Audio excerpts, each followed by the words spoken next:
So this philosophy and perspective began to take hold. It began to take hold here in the United States. Friedman, who was at the University of Chicago, was one of the leading proponents of it. In the 1950s, Chile began to send young economists to the University of Chicago to be trained under Friedman, and it was this cohort of young men who, when Allende came to power in Chile and was overthrown by the CIA and the military coup in Chile and so forth, it was these young men who actually began to implement the principles of free market fundamentalism. And you can actually think of this as Chile was used as an experiment to see if this would actually work, right? We see, by the time Reagan comes to power, we see Reagan inviting Hayek and other such economists to the White House, giving them the whatever highest medal that a civilian can be given and so forth. All of these men were recognized for that. In the 1950s, you had here in the United States the first major political effort to gain control of the state by the right-wingers under Goldwater, right?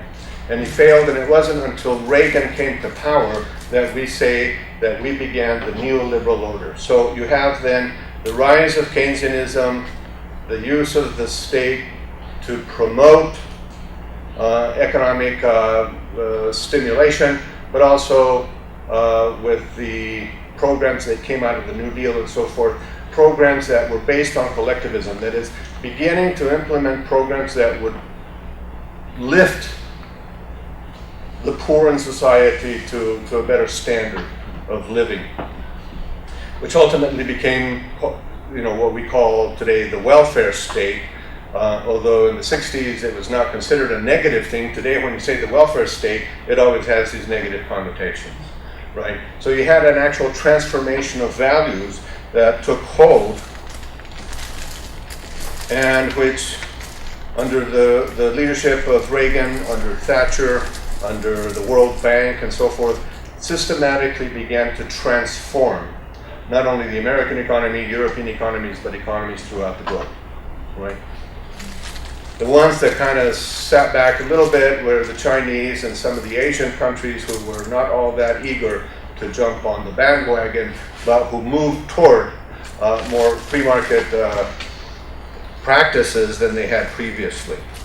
So the way that these changes came about was to take this coded language and to begin to implement neoliberal policies through the use of language that would mobilize white Americans. You can mobilize them on at least a couple of dimensions. Remember that the civil rights movement took away a couple of things from white Americans. One of them was what I would call the psychological privilege of thinking they're superior, right? So, I mean, you could always have even the poorest white basically say to himself or herself, I may be poor, but I'm better than those people. And there is a psychic satisfaction that comes with that that makes you feel better, right? And that was taken away during the civil rights movement. It took that away. So you experience a sense of social decline, right? With the rise of free market fundamentalism, you have seen over time economic decline of the middle class. So you couple those two together and you find tremendous support for someone like Trump today, who is able to marshal and mobilize these sentiments that people are feeling. Okay, so how did they do it? What was some of this coded language? First of all, freedom. For the last 40 years, you've heard nothing but the notion of freedom, right? What does that mean? Well, most of us, I mean, when we hear the term freedom, we like it, right? Because some of us may think of it in terms of economic freedom, some of us may think of it in terms of democratic freedom, some of us may think of it in terms of personal freedom and so forth. But what they really mean, what the free market fundamentalists really mean, is economic freedom. What they want is an economy in which the government is minimally engaged all that the state is minimally engaged, all that the state does is to maintain the conditions for the accumulation of capital, leaving the economy as unregulated as possible, so that those individuals who wish to pursue their interests can do so without being stifled by the government, right? I mean, it was Reagan who said, government is the problem, right? For whom is it the problem? Well, it's the problem for those who have wealth and want to accumulate more wealth and want to do it without any regulation or minimum regulation in the economy. Then they also came up with the notion of public choice, right? I mean, who can go against the word freedom and who can go against the word choice, right? Public choice, right? And what they really meant is that the consumer ought to have choices, and that those functions of government, like public schools, should be transformed in ways that parents can now have choices about where to send their kids. We now have a report, we have many reports that show that charter schools don't do a good job. We have lots of reports that show that school choice, and one report specifically in Michigan says that school choice does not demonstrate that those kids who are sent out of the school district to another, that they perform any better, right? And the response by supporters is, yeah, but they're sending their kids to safer schools. That's the public choice, right? So you think about that, because I think initially what they wanted was better schooling for the kids. But anyway, and then we also talk, everything is all about innovation today, right? Innovation, but innovation only insofar as the economy, whether it be in production, whether it be in marketing, and whatever. There is no talk about social innovation, right? Social innovation being ideas about how to think about a better social order, right? Is this the social order? Is this the best we can do, the current social order that we have? Or can we think innovatively about a better social order? You don't hear that conversation at all. When they talk about innovation, they're talking about economic innovation. And some of the mechanisms that have been used to transform, to bring about change, is accountability, right? They've got us bean counting everything. Just about everything is now what? It's a metric for this. You know, faculty are now being asked to submit reports that indicate, you know, how much money they're bringing into the university, how many publications, and how many times their publications have been cited, right? Recently, our department came up with a list of, you know, now they have impact scores, right? Like an impact score has to do with how much a journal is cited, and the higher the impact score, the more you are urged to publish in that journal, because it has a greater impact, right? And my department came up with a list of journals and so forth. And I told the faculty, you know what, there's not a single African American related journal here, there's not a single Latino studies journal in this list, there's not a single women's studies journal in this list. And they said, well, their impact scores are lower. I said, yeah, because you guys don't read them and you're not interested in them. But that doesn't make it any less important. You're just kind of caught up in your own circularity of ideas and numbers, and you think that's the way to go, right? They don't understand that a lot of the more critical and insightful work is in these other journals. But, you know, that's the mainstream. The dominant group has always been in charge of the standards, whether it be the standards of beauty, the standards of performance, or whatever. So think about how that is. And now they've taken it even to another step, right? And this is called performance-based funding, which is probably the most efficient mechanism for transforming established practices. Because, you know, you impose all of these metrics and so forth, and then you tell them to perform to these standards, and if you don't, then money is withdrawn, right? And if money is withdrawn, then you can allocate that money to the things that you want, in accordance with your ideology, as opposed to whatever those activities were that were being implemented. So think about that. And probably the most insidious thing is the use of the state to impose this ideology and viewpoint. So what we have seen is a mobilization of the electorate to support people who talk about freedom and public choice, and these are all concepts that are used to manipulate the electorate to garner their support, and then they get in there and use the state to impose the values, practices, and philosophies of right-wing fundamentalism. Okay? And you saw it here, right? In Michigan, there was an act that established the emergency manager. That was taken to a referendum. The electorate rejected it. So what did they do? They rewrote it, attached it to an appropriations bill under the policy circumstances that an appropriations bill cannot be rejected by referendum, and then they shoved the emergency manager down our throat, right? Because their view is that they're right, this is the type of society that they want, and they're going to use the state to impose it on, and so they have all of these mechanisms which are used to do that.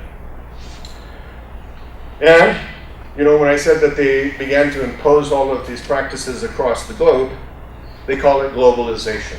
And initially, when I first heard of this concept, back in the early 80s, I thought, well, what is that? I sort of thought, well, maybe it's sort of the inherent dynamic in capitalism to, go beyond the national economies and the boundaries of national economies and now taking. But it's really not in and of itself an inherent dimension of capitalism. What it is a set of policies that were being implemented under the banner of free markets, right? So globalization is really the expansion of free markets across the globe through a series of policies implemented by the industrial countries and forcing all of the other countries to adopt them through indebtedness and loans, right?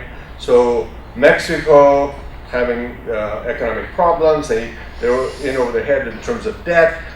They need a loan. The World Bank is happy to give them a loan, but that loan comes with strings attached. It basically says you have to make these economic restructuring activities before we can agree to give you the loan, right? And that's how they began to transform these other economies, developing economies. And then, of course, we have the great line by Margaret Thatcher, whose famous line is what? There is no alternative. We must do this because there is no alternative. When I think about that, I say, dominant groups have always given us a legitimizing principle, right? Under feudalism, the lords told us that they ruled because they were heaven sent. That's why they were lords, right? And then when that perspective was undermined with the rise of science, then we turned to science, and we got social Darwinism and Spencerian ideas, and they basically said, well, the different groups are positioned on different points on the evolutionary scale, and it's only natural that those that are leading in the evolutionary scale should rule over the others, right? So if it's heaven sent, there's nothing you can do about it. If it's natural, what can you do? It's not my fault that you're not along the evolutionary scale like my group, right? And then when that's debunked, we get what? The simple statement, there is no alternative, which I find a tremendous contradiction, because if you're emphasizing innovation, how can you tell us there's no alternative, right? It's like saying, wait a minute, we have to do this, but we want you to think out of the box, Right? It just makes absolutely no sense. So though that's the language that they use, that's how they transformed it. They used the state, they gave us all of this manipulative language. People bought it, and that's how we got to where we're at. But also, part of that thinking too, because it's anti-collectivism, it emphasizes the notion that the individual is the primary unit in society. That there are no group structures such as institutional racism. That claim does not exist. That the only thing that exists are individuals, each one of us. And that we interact and we shape society through policies and so forth. But there is no dynamic that occurs at the group level. There's just a simple denial effect, right? That's why when we address racism in this society, we never make any headway because we're always addressing it at the individual level and not at the level at which it exists. That is the institutional level, right? And an example that I gave you is, the fact that Latino studies journals are not in this tier of expected publications, right? That's institutional exclusion. That's how it operates. It's institutional. And now they just call it colorblind racism. Let's just pretend we don't see each other and our differences even as we seek to value our differences. So I don't get that either. A lot of contradictions. So we have the rise of neoliberalism. I've got a handout here. If you would distribute it, please. Juan is a postdoctoral scholar over at the Institute, and he's shadowing me as I go around my revolutionary talks in the state and the country. So what I've done is given you an outline here of the pieces, because I was thinking one day that people just do not understand how all of this comes together, that these pieces are all interrelated and come together in the form of a coherent philosophy, a coherent set of policies, and so on. So at the top of this outline, you have free market fundamentalism, and it is legitimized by the notion of economic freedom, or freedom, if you will. And then free market fundamentalism has three legs, if you will, right? It's a three-legged stool.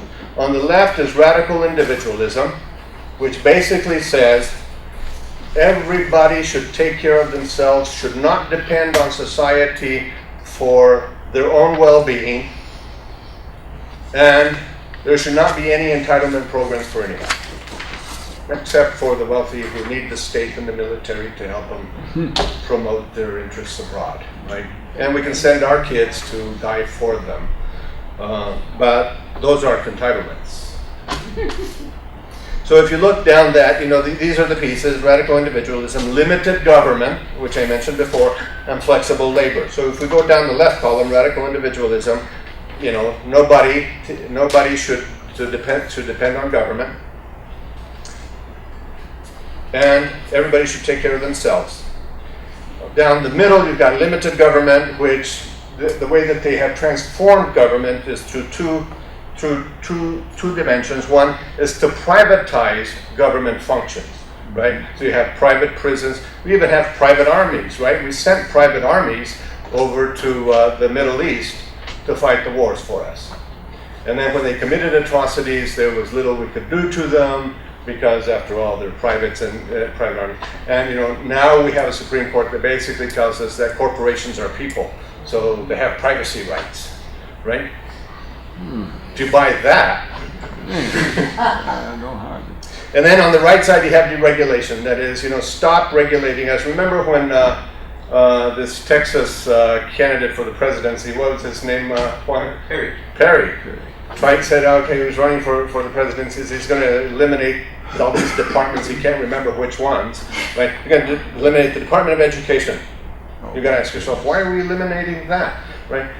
Environmental protection agency is the one that really drives them nuts, right? Because there's a lot of contamination that is going on. I mean, this whole city here is contaminated, right?